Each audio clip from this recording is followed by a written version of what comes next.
जिसको हमारा सामना करना है मुंबई में आ सकते हैं, लेकिन पूरी तैयारी है।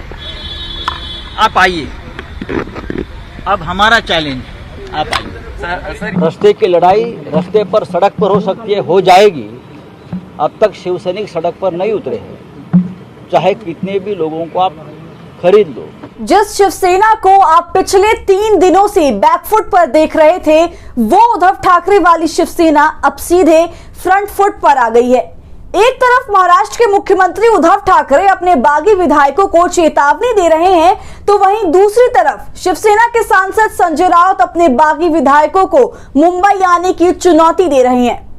आज दिन भर उद्धव ठाकरे के बयान हो या फिर आदित्य ठाकरे या संजय राउत के तेवर, तीनों एक अलग अंदाज में दिख रहे हैं। उद्धव ठाकरे और संजय राउत के अंदाज को देखकर अब साफ लग रहा है कि उद्धव ठाकरे आर पार के मूड में आ गए हैं, क्योंकि महाराष्ट्र के चाणक्य शरद पवार ने उद्धव ठाकरे को सरकार बचा लेने का भरोसा दे दिया है।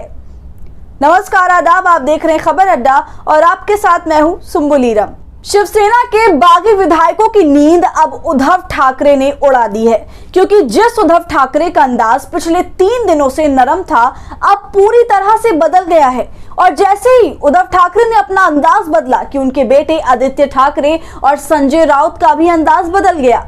ये सब चेतावनी, चुनौती और देख लेने की धमकी देने लगे हैं, और अचानक से बदले इस तेवर ने बागी खेमे में हड़कंप मचा दिया है। क्योंकि खबर ये है कि उद्धव ठाकरे के हाथ से कमान अब महाराष्ट्र के राजनीति के चाणक्य कहे जाने वाले शरद पवार ने अपने हाथ में ले लिया है। आज शरद पवार और उद्धव ठाकरे की काफी लंबी मीटिंग चली, जिसमें शरद पवार ने उद्धव ठाकरे को यह भरोसा दिया है वो अपने चाणक्य नीति से सदन में महाविकास अघाड़ी की बहुमत साबित करा देंगे। शरद पवार का उद्धव ठाकरे को यह भरोसा देना था कि उद्धव ठाकरे का अंदाज और तेवर बदल गया।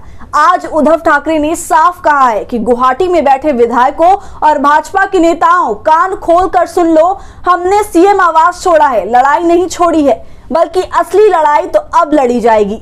और जिन लोगों ने बगावत किया है वो भी सुन लें कि अब लड़ाई आर पार की होने वाली है। जैसे ही उद्धव ठाकरे का ये बयान आया कि संजय राउत मीडिया के सामने आ गए, दर्जनों माइक और कैमरे के सामने संजय राउत ने गुवाहाटी में बैठे बागियों को चुनौती दे दी।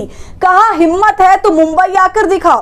संजय राउत यही नहीं रुके, उन्होंने 2 टूक कह दिया कि कानून की लड़ाई कोर्ट में लड़ी जाएगी और सड़क की लड़ाई सड़क पर लड़ी जाएगी।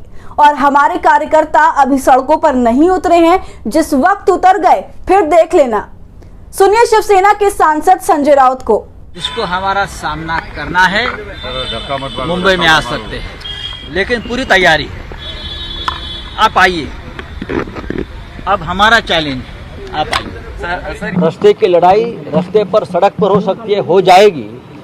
अब तक शिवसैनिक सड़क पर नहीं उतरे हैं, चाहे कितने भी लोगों को आप खरीद लो, दबाव डालो, लेकिन कानून की लड़ाई, कागज की लड़ाई और सड़क की लड़ाई, दोनों में हम जीत जाएंगे। सुना आपने संजय राउत का ये अंदाज। उद्धव ठाकरे हो या संजय राउत, सब पूरी तरह से अब अपने तेवर दिखाने शुरू कर दिए हैं। और इन सब के पीछे वो शख्स है जिसका नाम सुनकर बाकी विधायकों को तो छोड़िए, बल्कि उस चाणक्य की भी नींद उड़ जाती है जिसका मीडिया दिन भर गुणगान करती रहती है।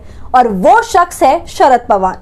ये एक ऐसे शख्स हैं जिसके तरकश के हर तीर से महाराष्ट्र में भाजपा मार खा जाती है। शिवसेना में उठे बगावत और महाराष्ट्र की सरकार को बचाने के लिए सारी जिम्मेदारी शरद पवार ने अब अपने कंधों पर ले ली है। शरद पवार ने साफ तौर से कह दिया है कि हमने कई बार महाराष्ट्र में ऐसे हालात देखे हैं, मैं अपने अनुभव से कह सकता हूं कि हम इस संकट को हरा देंगे और उद्धव ठाकरे के नेतृत्व में सरकार सुचारू रूप से चलेगी। हम लगातार ये बात आपको बता रहे हैं कि शरद पवार एक ऐसे व्यक्ति हैं जिसे महाराष्ट्र की राजनीति कोई इग्नोर नहीं कर सकता है। अगर वो कह रहे हैं कि हमने महाराष्ट्र में कई बार ऐसे हालात देखे हैं और इस बार के संकट को भी हरा देंगे, तो इसके कई मायने हैं। आपको याद होगा 2019 में भाजपा ने रात के अंधेरे में एक सरकार बनाई थी। शरद पवार ने उस सरकार को 3 दिन में गिरा दिया और मीडिया के चाणक्य को यह संदेश दिया कि भले ही तुम ईडी, सीबीआई, पैसे और सत्ता के सहारे चाणक्य बन जाओ, लेकिन हम उन सारे चाणक्य के बाप हैं। तो शरद पवार के भरोसे के बाद उद्धव ठाकरे और संजय राउत के बदले अंदाज पर क्या सोच रहे हैं आप, हमें कमेंट कर जरूर बताएं। और ऐसे ही अपडेट्स के लिए खबर अड्डा को YouTube पर सब्सक्राइब कर लीजिए।